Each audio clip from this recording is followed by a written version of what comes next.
അയോധ്യ രാമക്ഷേത്രം ബോംബിട്ട് തകർക്കുമെന്ന് ഭീഷണി മുഴക്കിയ 2 പേർ അറസ്റ്റിൽ.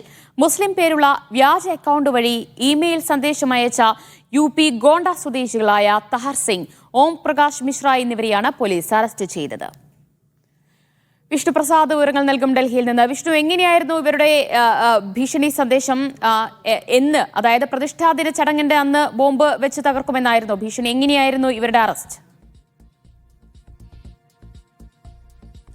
തീർച്ചയായും. കാരണം രാമക്ഷേത്രത്തിലെ പ്രാണപ്രതിഷ്ഠാ ചടങ്ങിന്റെ അന്ന് തന്നെ ബോംബിട്ട് അയോധ്യ ക്ഷേത്രം തകർക്കുമെന്നായിരുന്നു ഭീഷണി. മുസ്ലിം നാമധാരികളായ രണ്ട് പേരുകൾ ആ പേരുകളിൽ നിന്നുള്ള ഇമെയിലുകൾ വഴിയാണ് ഭീഷണി സന്ദേശം ലഭിച്ചത്. യോഗി ആദിത്യനാഥിനെ വധിക്കുമെന്നും ഭീഷണി സന്ദേശം മുഴക്കിയിരുന്നു. ഇതിന് പിന്നാലെയാണ് പോലീസ് അന്വേഷണം ആരംഭിച്ച് പ്രതികളെ ഇത്തരത്തിൽ ലക്നൌവിൽ നിന്ന് പിടികൂടിയത്. ഈ പിടിയിലായ 2 പേരും ഈ ഗോണ്ട സ്വദേശികളായ തഹർ സിംഗ്, ഓം പ്രകാശ് മിശ്ര എന്നീ 2 പേരെയാണ് ഇപ്പോൾ സ്പെഷ്യൽ ടാസ്ക് ഫോഴ്സ് പിടികൂടിയിരിക്കുന്നത്. ഇവർ മുസ്ലിം പേരുകളിലുള്ള വ്യാജ ഇമെയിൽ ഐഡികൾ ഉപയോഗിച്ചുകൊണ്ട് ഇത്തരത്തിൽ ഭീഷണി സന്ദേശം അയക്കുകയായിരുന്നു. ഇവരെ ഇപ്പോൾ ചോദ്യം ചെയ്തു വരികയാണ്. പ്രതികളെക്കുറിച്ചുള്ള കൂടുതൽ വിവരങ്ങൾ, അല്ലെങ്കിൽ ഇവർ എന്തുകൊണ്ട് ഇത്തരത്തിലൊരു ഭീഷണി മുഴക്കി എന്നത് ഉൾപ്പെടെയുള്ള കാര്യങ്ങൾ പരിശോധിച്ചു വരികയാണ്. ഒരുപക്ഷെ വലിയ വിവാദം സൃഷ്ടിച്ചേക്കാവുന്ന, അല്ലെങ്കിൽ വലിയ സംഘർഷങ്ങൾക്ക് വഴിവെച്ചേക്കാവുന്ന ഒരു നീക്കമാണ് STFന്റെ കൃത്യമായ ഇടപെടലിലൂടെ ഇല്ലാതായത്.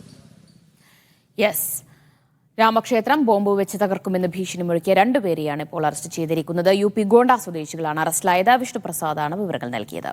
പോലീസ് ഡ്യൂട്ടി വാട്സ്ആപ്പ് ഗ്രൂപ്പിൽ മോർഫ് ചെയ്ത ചിത്രങ്ങൾ പ്രചരിപ്പിച്ചതിനെതിരെ യൂത്ത് കോൺഗ്രസ് സംസ്ഥാന അധ്യക്ഷൻ രാഹുൽ മാങ്കൂട്ടത്തിൽ DGPക്ക് പരാതി നൽകി.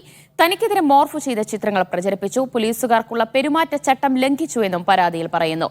ചിത്രങ്ങൾ പ്രചരിപ്പിച്ച പോലീസുകാരനായ കിരൺ S. ദേവിനെതിരെ നടപടി സ്വീകരിക്കണമെന്ന് പരാതിയിൽ ആവശ്യപ്പെട്ടു. ഹരിമോഹൻ വിവരങ്ങൾ നൽകും. ഹരി, എന്താണ് രാഹുൽ മാങ്കൂട്ടത്തിന്റെ പരാതി? കഴിഞ്ഞ ദിവസമായിരുന്നു ഇത്തരത്തിൽ പോലീസിന്റെ ഔദ്യോഗിക വാട്സപ്പ് ഗ്രൂപ്പിൽ ഒരു രാഷ്ട്രീയ പോസ്റ്റ് വരുന്നത്. അതായത് യൂത്ത് സംസ്ഥാന പ്രസിഡന്റ് രാഹുൽ മാങ്കൂട്ടത്തിലിനെ അപമാനിക്കുന്ന പോസ്റ്റ് ഇട്ടത് ഇടത് അനുകൂല പോലീസ് സംഘടനയുടെ സംസ്ഥാന കമ്മിറ്റി അംഗമാണ് എന്നുള്ളതാണ് ഇതിൽ ഏറ്റവും പ്രധാനപ്പെട്ട ഒരു കാര്യം. അതായത് തിരുവനന്തപുരം സിറ്റി പോലീസ് കൺട്രോൾ റൂമിലെ civil police officer Kiran S. ദേവാണ് ഔദ്യോഗിക വാട്സപ്പ് ഗ്രൂപ്പിൽ, അതായത് പോലീസുകാരുടെ ഡ്യൂട്ടി ഇടുന്ന ഔദ്യോഗിക വാട്സപ്പ് ഗ്രൂപ്പിൽ രാഷ്ട്രീയ പോസ്റ്റ് ഇട്ടത്. മന്ത്രി ഗണേഷ് കുമാർ യൂത്ത് കോൺഗ്രസ് സംസ്ഥാന പ്രസിഡന്റിനെ പരിഹസിച്ച് നടത്തുന്ന പ്രസംഗമാണ് കിരൺ S. ദേവ് പോസ്റ്റ് ചെയ്തത്. പോസ്റ്റ് ഇട്ടതിന് പിന്നാലെ ഗ്രൂപ്പിലെ മറ്റംഗങ്ങൾ ഇത് റിമൂവ് ചെയ്യണമെന്ന് ആവശ്യപ്പെട്ടെങ്കിലും ഇയാളത് അനുസരിക്കാതെ അവിടെ തന്നെ പോസ്റ്റ് നിലനിർത്തുകയായിരുന്നു ചെയ്തത്. ഇതിനെതിരെയാണ് ഇപ്പോൾ നിലവിൽ രാഹുൽ DGPക്ക് പരാതി നൽകിയിരിക്കുന്നത്.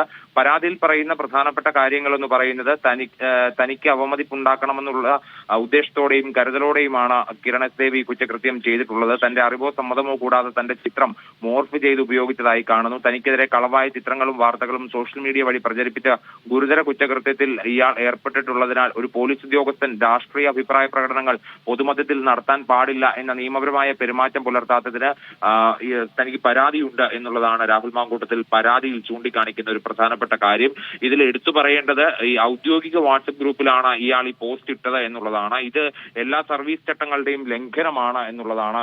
നമുക്കറിയാം, പോലീസുകാരൊക്കെ തന്നെ പബ്ലിക് പ്ലാറ്റ്ഫോമുകളിൽ തങ്ങളുടെ രാഷ്ട്രീയ അഭിപ്രായ പ്രകടനങ്ങൾ നടത്താൻ പാടില്ല എന്നുള്ള സർവീസ് ചട്ടം നിലവിലിരിക്കുകയാണ്. കിരൺ S. ദേവ് എന്ന് പറയുന്ന തിരുവനന്തപുരം സിറ്റി കൺട്രോൾ റൂമിലെ സീനിയർ സിവിൽ പോലീസ് ഓഫീസർ ആയിട്ടുള്ള ആൾ ഈ ഔദ്യോഗിക വാട്സപ്പ് ഗ്രൂപ്പിൽ, അതായത് പോലീസുകാരുടെ ഡ്യൂട്ടി ഇടുന്ന ഔദ്യോഗിക വാട്സപ്പ് ഗ്രൂപ്പിൽ ഇത്തരത്തിൽ ഒരു പോസ്റ്റ് ഇട്ടത്. ആ പോസ്റ്റിനെതിരെയാണ് ഇപ്പോൾ നിലവിൽ രാഹുൽ മാങ്കൂട്ടത്തിൽ സംസ്ഥാന പോലീസ് മേധാവിയെ സമീപിച്ചിട്ടുള്ളത്. സർവീസ് ചട്ടങ്ങളുടെ ലംഘനമായതിനാൽ എങ്ങനെയാണ് സംസ്ഥാന പോലീസ് മേധാവി ഇക്കാര്യത്തിൽ ഇടപെടുക എന്നുള്ളത് വളരെ നിർണായകമാണ്. ദിവ്യ.